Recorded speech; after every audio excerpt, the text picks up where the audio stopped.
Welcome back sa ating channel. Naging mainit nga no sa di umano sa mundo ng social media. Tila nagulantang nga ang marami dahil tila ito ang napakagandang balita ngayong araw na ito. Dahil sa wakas, kuting ng Norte, Lisa Samags at Tambalslos, kakalad ka rin na sa loob ng Senado at iimbestigahan. Ito nga ang tila napakaganda at talagang magandang pakinggan. Dahil kung makikita natin mga kaibigan, talamak na talaga ang mga pulboronic sa loob mismo ng Malacanang at talagang ginagamit nila ang taong bayan. Tila nawala na ang kanilang responsibilidad na nakaupo sa Senado sa loob mismo ng Malacanang at iba pa. Dito nga natin makikita mga kaibigan na talagang hindi nga di umano nila ginagampanan ang kanilang trabaho at ayaw pa nilang magbigay ng mga resibo at pruweba kung saan nga ba talaga napupunta ang budget ng bansang Pilipinas na ito. Dito nga natin makikita na hindi na nga papakawalan itong sikuting ng Norte na ito hanggat hindi nga ito umaamin sa kanyang karumal-dumal na ginagawa sa bansang Pilipinas na kung titingnan natin ang kawawa dito ay ang ating mga kababayang Pinoy na talagang ginagawa ang lahat. Ang mga tax na kinokolekta nila na binabayad sa kanilang mga sweldo ay kanilang binubulsa lamang at wala silang ginagawa na matino sa bansang Pilipinas. Ito nga ang nakakalungkot na katotohanan. Wal mga kaibigan, para nga sa karagdagang impormasyon, panoorin nga natin ang buong video. At kung bago ka lamang sa aking channel, huwag kalimutan i-click ang subscribe button at notification bell para lagi kang updated sa ating mga bagong video. At para sa solid viewers natin dyan, maraming salamat sa walang sawang pagsuporta. Ibabadya na ang Pilipino ay ibabalad niya sa kanyon. Alright?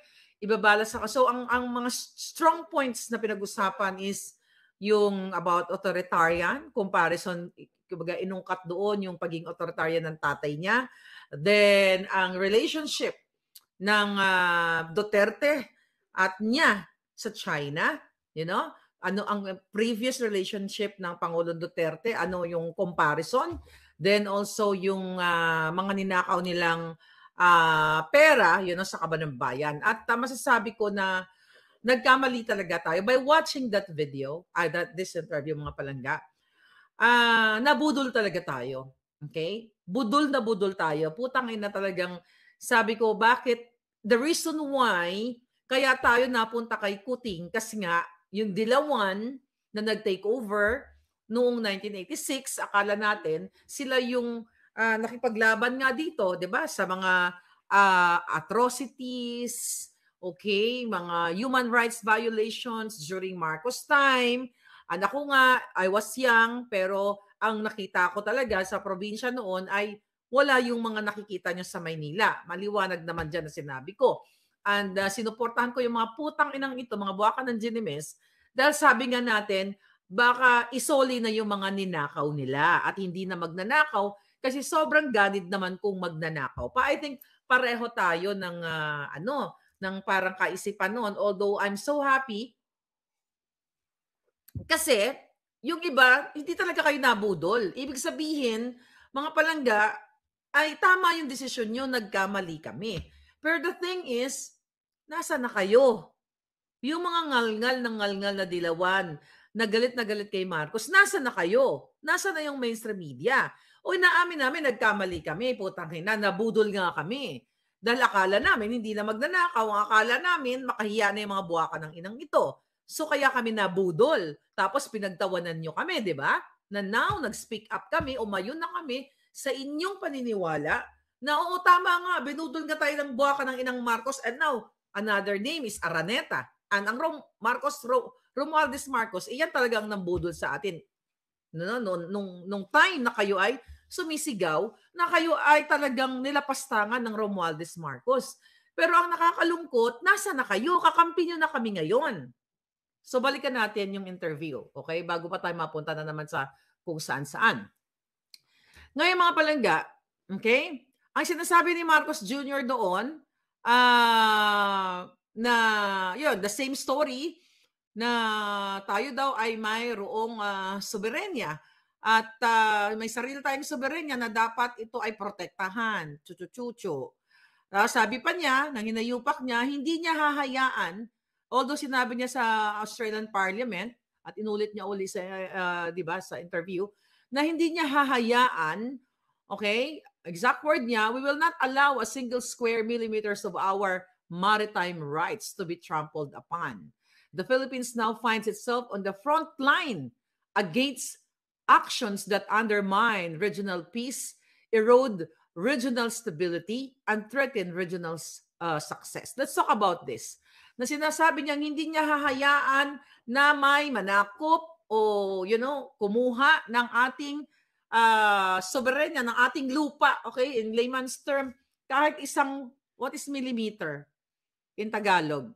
Pulgada, inch, isang ganyan, okay. So, hindi daw niya hahayaan. At ang Pilipinas daw ay nahaharap na tayo at ngayon ay nasa frontline tayo laban, okay? Laban dito sa mga pwedeng mag-undermine. Ano ba, sino pwedeng mag-undermine, okay, at manakop sa atin? Okay, let's talk about that. Gusto ko makita yung mukha niyo. Bakit all of a sudden, itong hayop na to, ilalagay na tayo sa frontline? Ang Pilipinas, kayo dyan. Ibabala na kayo sa kanyon. Naalala niyo yung kanyang interview in the past, na sinasabi niya na wala siyang papanigan between America and China. Kasi isang bahing lang daw yan ng dalawang nagbabanggaang malalakas na bansa na yan ay mawawala na tayo sa mapa. Or remember that, mga kababayan? Ngayon, what? Okay? Ngayon, mga palangga, okay ba yung ano ko? Okay ba yung sound ko? I think we're good, diba? Okay naman. Yeah, okay. So ngayon, mga palangga. Okay. Okay, tingnan mo natin mga comments. Watching from New Jersey City. Okay. So naalala niyo yun. So ito mga kababayan, may problema ba? O kasi nadidisturbo ako eh. Nag-iinit ang ulo ko kay Kuting. Nawawala ako eh. Gusto ko magwarla. Putragis ng hayop na Kuting na ito, mga palangga. Okay.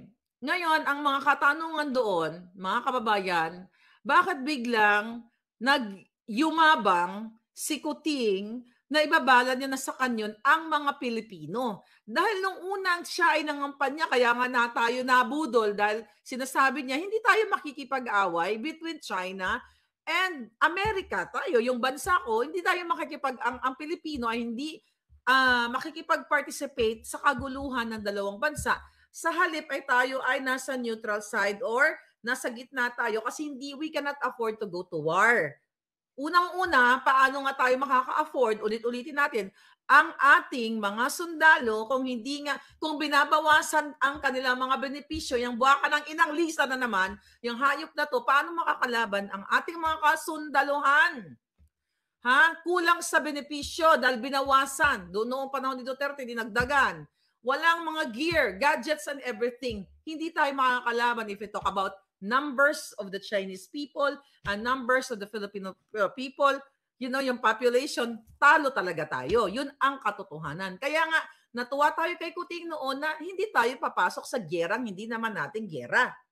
Okay? So yun yung isang kasinungalingan ni Marcos Jr. And now, bigla siyang nagtapang-tapangan. Bakit?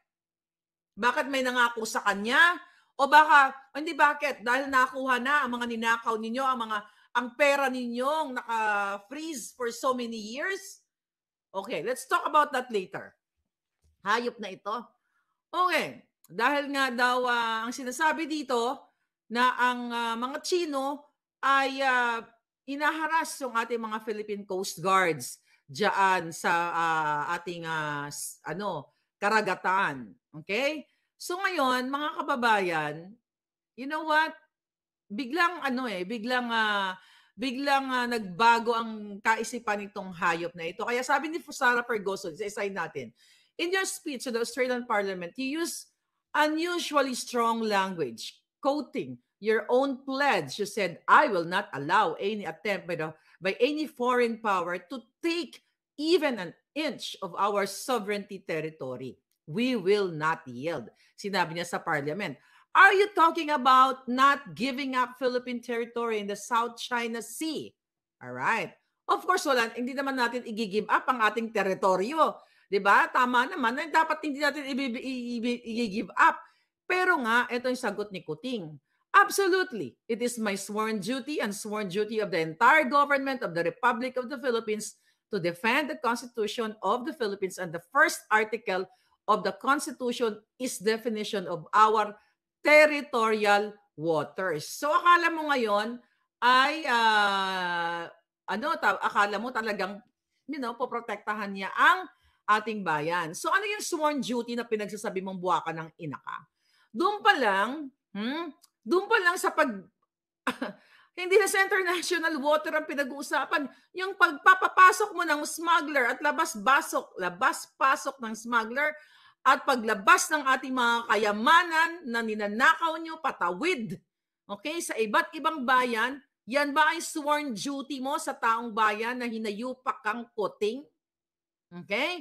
Ano sinasabi mo na dapat idepensa natin ang ating territorial waters? Hindi lang territorial waters ang dapat idepensa, kundi ang bawat karapatan ng taong bayan na mabuhay, na huminga ng payapa at hindi maging biktima ng mga kasabwat mong addictus benedictus. Okay? Na mga manufacturer ng pulburon. So tigil mo yung bunganga mong kasinungalingan, ngiwi na bangag na bangag. So mga kababayan, alam naman natin, kayo ba gusto niyo makipag-away kahit saang bansa? Wala na nga tayong makain, makikipag-away pa tayo. Di ba? Sige nga, mga sundalo, buti sana, itong putang inang Marcos Jr. na ito, ang 10 demonyo niyang pamilya, ang una doon sa, sila yung haharap. Sa unang putok, sa unang pagpajarbog, sila ang sasalo ng bala, hindi naman. Di ba? Ang tapang-tapang ng Jotang Ginento. So alam niyo na bakit ka nagtapang-tapangan ngayon. Sabi ni Pergoson, you didn't name China either in your answer or indeed in the speech that you gave to Australia, but it appears to be present in every security move that you make, and indeed behind every speech that we've seen you make recently. How urgent a priority is it to counter the fast-growing military power of China? Diba? So hindi niya pinangalan yung China, pero mababasa mo sa kanyang mga salita na lalaban or poprotektahan daw talaga ang Pilipinas or makikipagbanggaan. Kaya naman, di ba, ang ginagawa ngayon, ang dami ng mga nade-deploy, not only from the United States at iba pang mga bansa na nade-deploy sa Pilipinas, nagbabadya na magkakaroon ng isang malaking laban, isang malaking kaguluhan, mga kababayan. At ito ay nakakatakot sa pakapakanan ng Pilipino. How urgent? Sabi niya, well, we don't see it that sense. We don't see it as countering the military power of any country whatsoever. It's merely the defense of our territory. Wow, di ba? Siyempre mga pautot niya, kailangan na daw depensahan yung ating territory, ganyan-ganyan. Pero ito'y drama-drama lang ni Kuting. Dahil nga, sabi pa ni Kuting, we have territorial conflicts with other countries, Malaysia, for example, and Vietnam. But we've come to an arrangement with them to resolve any such conflict peacefully. Kung kaya mo i-resolve ang conflict sa Malaysia and Vietnam, bakit hindi kayang i-resolve sa China? Na nung panahon naman ni Duterte ay pinilit niyang maging maayos sa China dahil sabi na din ni Duterte, 'di ba? At ang kanyang mga economic managers, mga advisors niya, na we cannot afford to go to war. At sinabi mo rin yan, Kuting. 'Di ba? Kung kayang resolbahin yung problema sa Malaysia and Vietnam, bakit hindi mo kayang resolbahin ang China?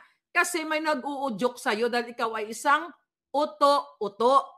Dahil ikaw ay isang bahag ang buntot, dahil iniisip mo lang yung kapakanan ng buwakang pamilya ninyo kung paano nyo mahutot at maubos ang kaban ng bayan. Hindi pa kayo nakontento sa mga ninakaw nyong nakaraan, mga buwakan ng inang ninyo, ang kasalukuyang budget ay ninanakaw nyong mga hinayupak kayo. Sabi ni Ferguson. So, I'm right in saying that you don't have the capacity to resolve conflict with China in the same way. do you actually have direct contact with the Chinese? So, sabi nito, so tama ba? Okay, na walang kapasidad. Sabi ng reporter, na walang kapasidad ikaw, Kuting, na resolbahin ang conflict sa China.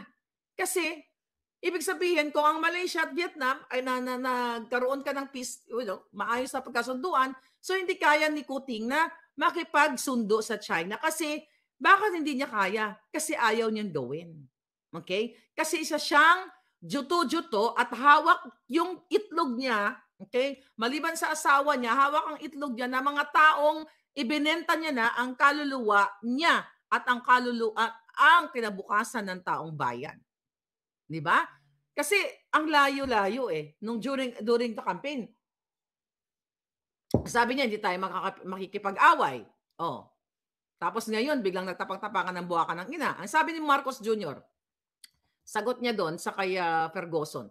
At several levels, in fact, in January of last year when I went to Beijing and I visited with President Xi Jinping, that is what I proposed. Okay? Pinapose siya daw yung pistok-pistok siguro. O kung totoo ang pinagsasabi niya. A kind of hotline between us so that if there's a message that needed to be sent from one president to another, we can be assured that the message will reach them. Okay. And we have sort of established there are points of contact at the ministerial level, certainly and the sub-ministerial level as well. So, nakita daw sila noong January of 2023, napag-usapan yung ganyan, this conflict, pero yun na nga, wala siyang contact, wala siyang direct contact. Bakit wala siyang direct contact? Ibig sabihin, weakling siya.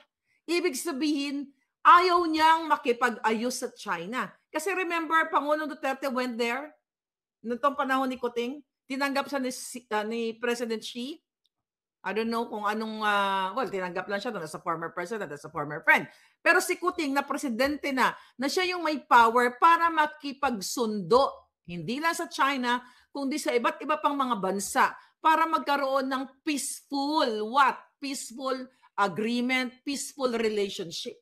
So paano magkakaroon ng peaceful relationship? Buwa ka ng Ginemis kung siya nga walang peaceful relationship sa kanyang kapatid at sa kanyang asawa na ginojombag siya. How much more na magkaroon ka ng peaceful relationship sa China? Di ba? Kaya sabi ni Ferguson, but do you have a personal line to President Xi? Ang sagot ni Kuting, not yet. I'm afraid. Magto 2 years ka na. Wala kang personal contact sa kanya.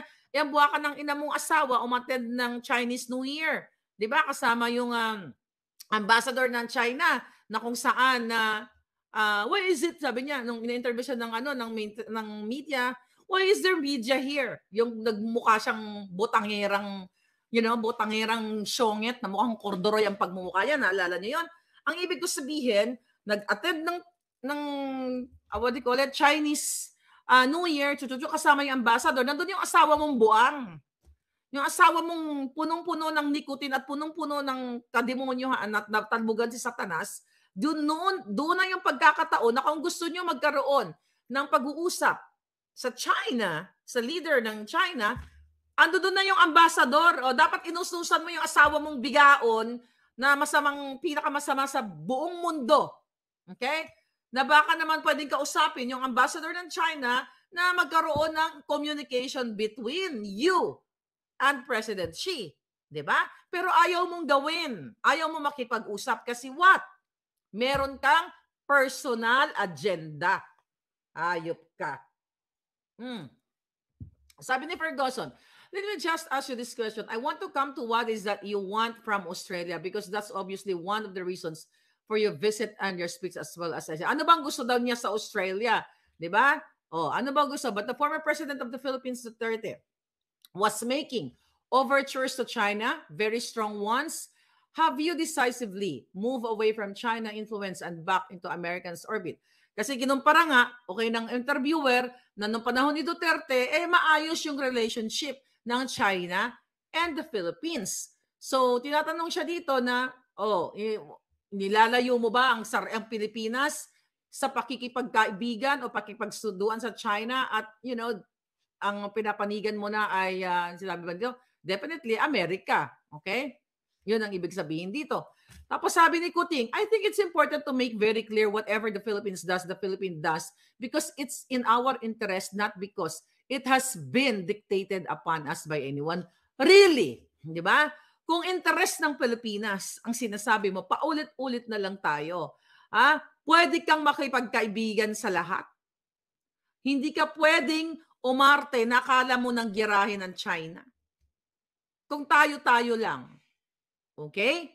Kung tayo-tayo lang. Di ba? Ikaw na rin nagsabi, Kuting, na hindi tayo pwedeng pumanig sa kahit saan bansa na pag nag-aaway sila, hindi tayo dapat pumanig kasi isang bahing lang na mga yan, mawawala tayo sa mapa o matatalo ang Pilipinas. Pero anong ginagawa mo ngayon? Nagtatapang-tapangan ka. Wala kang pakialam na magkagyera ang awayan ng mga bansa, ang awayan ng mga malalaking bansa ay gusto mong makialam tayo imbis na kausapin both parties na maging friends na lang tayo pare-pareho dahil kawawa ang mga Pilipino na magbubuwis ng buhay. Historically, lagi naman tayong kawawa kahit nung panahon ng gyera ng Hapon. Okay? Panahon ng gyera ng Hapon at ng Amerikano, nasa history natin, paulit-ulit na tayo, ang Pilipino, ang nagbuwis ng buhay, maraming buhay. Hindi ka pa ba natutong hayop ka? Na imbis na lang makipagkaibigan na lang? Okay. Ngayon, you know that already, mga palangga. Alam ninyo kung ano ang purpose na ginagawa nitong hayop na presidenteng Kuting na ito kasi ang tanong, ano ang naging agremento ng mga taong sumusulsul sa kanya? Especially yung kanyang ahas na asawa para awayin ang China at para pumanig sa mga mayayamang bansa katulad ng Australia at ng iba pa. Okay? Ng Amerika. Okay. Ang sabi ng hayop niya, ni Marcos Jr., as I explained it to President Xi, I said it's my duty. I took an oath to defend the Philippines and anyone who will help me in that regard, I must engage with them. Hindi totoo to palangga. Diba? Kasi ulit-ulitin na, anong oath pinagsasabi ni Kuting? Sila mismo sumisira ng bayan natin. Itong usapin between other countries, Japan, China, Australia, pistok-pistok, eklabos niyan. Ito ay mga kadramahan, kasinungalingan, way ni Kuting para makapag-travel abroad. It's not about really gera-gera. It's not really about parang kunyari bilateral, trilateral agreement, chuchong ganon. This is all about kaletsehan kasi ang totoo, ang taksil sa bayan ay sila mismo. Dahil kung gusto ni Kuting na ayaw niyang kahit sinong bansa ang kumuha o agawin ng 1 pulgada, 1 inch, ng 1 metro, okay, ng lupa or something, hindi niya hahayaang binababoy ng asawa niya, ng pamilya niya, ni Tambaluslos, mismo ang taong bayan. Actually, tadako tayo dyan kasi may mga sinabi siya dito later on sa kanyang mga interview. Isa-isahin lang natin ito yung mga importante. Okay? Sabi ni Marcos, what do you call it? Ni Marcos, sabi niya, I think the situation now between them is quite different. Sabi kasi ni Ferguson, was your predecessor getting too close to China? Sabi ni Kuting, well, I think the situation between now and then is quite different. And I'm sure he did what was in his judgment. That's Pangulong Duterte, aminin niya, was the best he did. He was closer to China rather than the United States. And maybe because things have heated up a little bit. Bakit mas malapit si Pangulong Duterte? Diba, sa China? Kasi nga, historically, yung pagsakop sa atin, pagsakop ng mga Amerikano noong unang panahon, di ba? Noong unang panahon sa Pilipinas at yung mga injustice na ginawa noong panahon yun ang kinagagalit ni Pangulong Duterte. Di ba? Na talagang nilapastangan tayo noong unang panahon. Hindi lang dahil trip lang ni Duterte na gusto niya lang makipag-away or something. Historically, may pinagbabasihan, meron siyang hugot. At ganun din naman si Kuting dati, di ba? Galit siya sa mga Amerikano kasi sabi niya, kinidnap sila ng mga Amerikano nung sila ay kinuha noong 1986. Nung sila ay pinatalsik. ng taong bayan at ng mga dilawan na ngayon ang iba sa kanila ay tahimik na. Tapos ngayon, mamaya, hindi niya na mabanggit-banggit na siya ay kinidnap eh. Oh, kinidnap. Mismo sa tatay niya, kay Marcos Sr. at pamilya niya na sinasabi kinidnap sila ng mga Amerikano noong 1986. Oy, sabi ni Kuting, together, sabi niya, with Australia, we have visiting forces agreement with the United States and Australia. They are the only two countries that we have them with. And we have mutual defense treaty in the United States, which has been there for decades. Oh. Sabi ng reporter, how is it important from your point of view that Australia has chosen to acquire and build a fleet of nuclear power submarines? O, gagawa pa sila. O, sabi ni Kuting, desisyon niya ng Australia, Sabi ng reporter, do you support? O, ano sabi ni Kuting? I support AUKUS. You know, AUKUS is a AUKUS, 1, 2, 3. I think it's yung trilateral agreement ng Australia, United Kingdom, and US. You know, yung pinag-uusapan yata doon yung about national security, yung mga kasama na rin siguro yung economic, yung mga may mga pagbabadya na pananakop o paglulusob ng mga bansa o whatever that bansa is. 'Di ba? Yun ang ibig sabihin dito. Sabi ni Kuting, I support the Quad. Remember that Quad, yung pabida-bida na tinanong ni sino to? Yung binigyan ng generous allowance, si Clarita Carlos during the SMNI debate, 'di ba? Remember that Quad? I support the Quad, and I think Quad is, from the word Quad, is quadlateral. Kung isa trilateral o Australia, United Kingdom, and US, this one, the Quad, is also the same thing. Yung kasunduan ng 4 na bansa, Japan, India, United States, and Australia. Diba? Sabi niya, I think that is just presents a stronger front in terms of maintaining the peace in the South China Sea.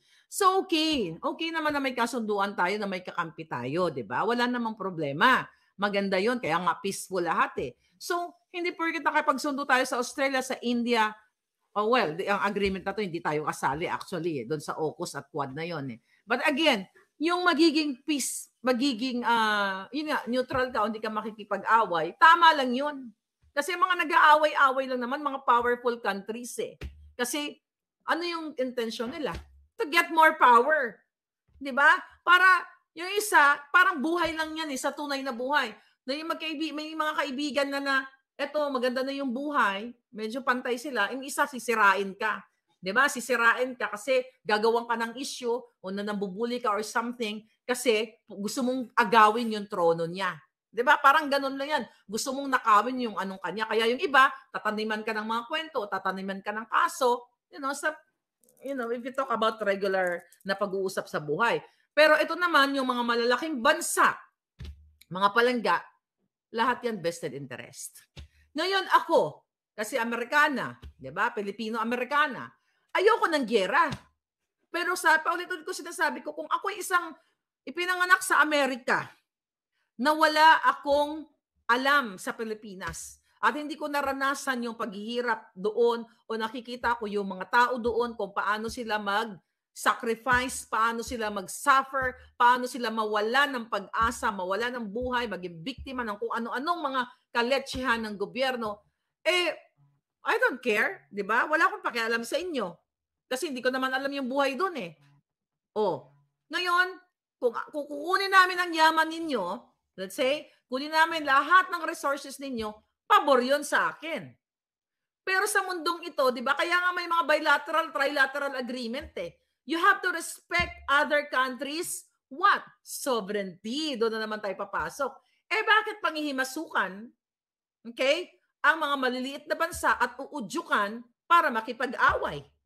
So mali yun. So kung ako lang Amerikano na pinanganak dito, na wala akong kakilala dyan sa inyo, wala as in, papalakpak ka. Sige, kunin natin lahat ng saging sa Davao. Kunin lahat natin ng nickel, ginto, lahat ng resources, ubusin natin lahat yan para maganda ang buhay natin dito ng mga Amerikana at bahala ang mga Pilipinong yan, mga ganito, ganyan, malubog sila sa hirap.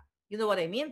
Pero hindi eh. Kaya nga ang mga Amerikano, Australiano, European, di ba? Mga drama-drama, maraming mga charities, eklabush, maraming mga aid, 'di ba, na binibigay sa mga mahirap na bansa kasi concerned daw sila sa mga third world countries o developing countries, chuchu. Kaya kami na mga Amerikano nagbibigay ng mga aid using our taxpayers' money, nagbibigay sa mga mahirap na bansa kasi maka ano kami, I mean, Dito nga natin makikita mga kaibigan ang mga karumal-dumal na ginagawa ni Kuting ng Norte sa bansang Pilipinas ay talagang hindi na papalagpasin. Kaya naman matapang na isiniwalat ni Madam Maharlika ang mga kabalbalan na ginagawa ni Kuting ng Norte, Lisa Smugs at Tambaluslos. Wal mga kaibigan, ipakita nga natin ang suporta natin sa pinaglalaban ang katarungan ng ating mga kababayang Pinoy. Wal mga kaibigan, kung kayo ang tatanungin ano ang inyong mga opinyon, just comment below sa ating comment section at ating pag-uusapan.